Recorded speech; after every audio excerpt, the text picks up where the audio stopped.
If you could be any glyph, which would you be and why? I would be a lowercase a. This is the coolest and the nicest and the most useful. And very difficult to draw. If I was a glyph, I would be an ampersand, because I really like the form and I really like the calligraphic origin of it. I would be an S, of course, because an S is it's a beautiful shape. It's round, it's sexy, it's cool. It can be sharp also. Yeah. Many designers have a hard time explaining their work, let alone write about it, which many just don't feel comfortable with. Mm-hmm. How do you see, as a writer, how do you see the importance of it? I think it's very important, and I wouldn't know to whom it would be more important, to the reader, to explain design. Of course, that is obvious, but maybe even more to the designers themselves. For several reasons. It helps to make things more conscious. That's my experience. But of course, words and language are it's my means to explain things, to explain the world to myself even and to other people. So I'm not sure, but I think it might help a lot of people to get more conscious about what they are doing. It helps them, of course, to tell other people, their target groups, their audiences, about what they're doing, but first of all, it's yourself. In the process of writing, in the process of thinking about how to describe a thing, a letter, a typeface, whatever, you think rather precisely about it. And to find the right words means to make yourself aware of it a little bit more. And the next is the reader. And then can you share a story of something just out of the top of your head, when a piece of writing made a difference to someone, to a designer? I remember when it happened. It happened, of course, like maybe the first time to me when a designer responds to what I wrote. That people come up, and I think it happened first time, or I remember when I was writing for Typo Berlin in 2011, and I wrote a piece about two German guys who presented a book there, and then afterwards they came running up to me and said, "Can we please use this for our website or for whatever, because you really describe what I'm doing." But also I experienced it also with clients, and the most emotional, if you ask for that, experience was when I was working for a Berlin client. She does ceramics, Zering Berlin. She started as a manufacturer, and now she's working on a very high level. She's luxury ceramics, basically. It's what she does, porcelain.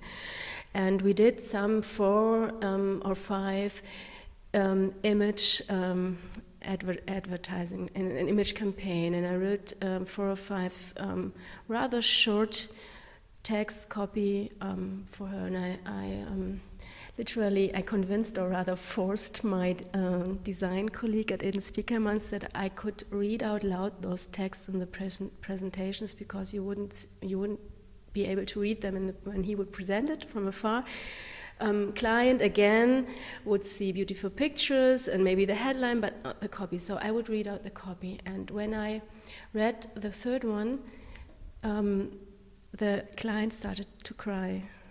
Really? And this was a very interesting emotion, because we all like a little bit, it was a strange mood, and someone said something like, "Oh yeah, it's really hot today, let's open the window," or something. But later she came up to me and she said that she was so extremely happy that someone had described what she was doing in her work. So what I did with words, I did what she was doing. And that's, of course, it's the best response ever you could get from a client, from a reader, from a designer, from whoever.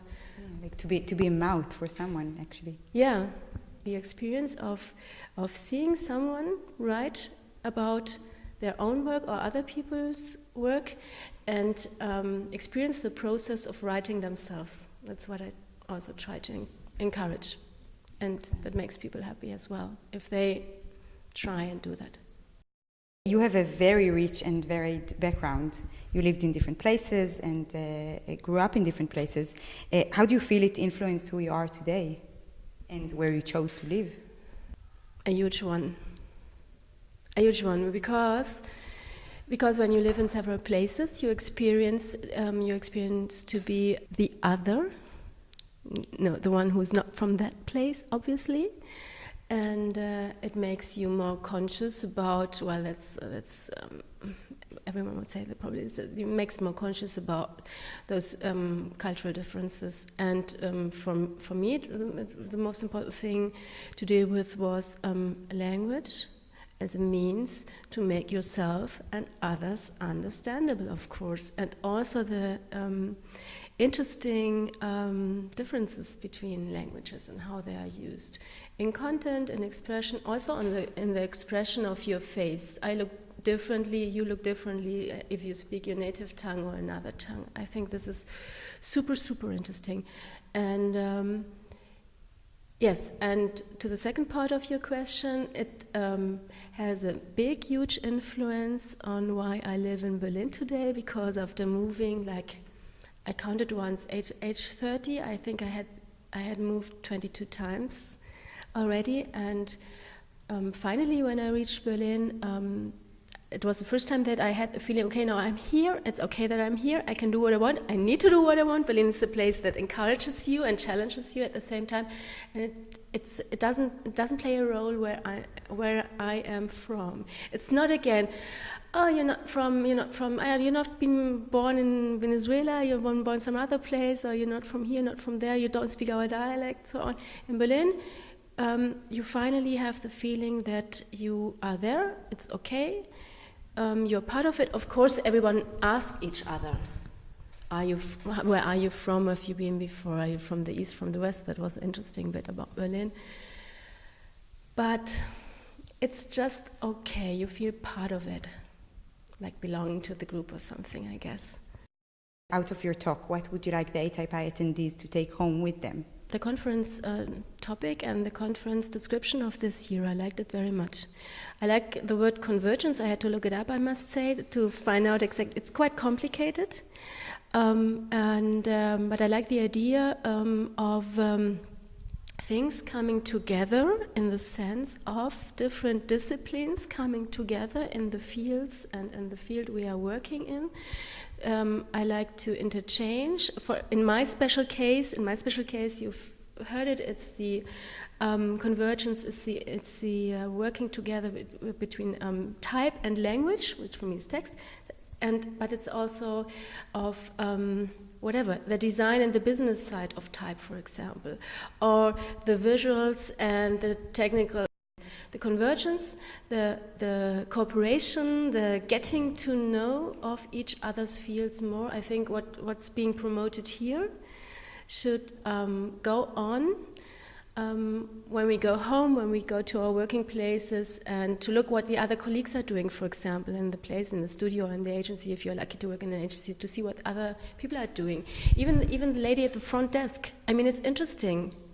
To share what others are doing and how you can contribute, how they can contribute. It's a little bit cheesy maybe, but you know what I mean. This is the important part.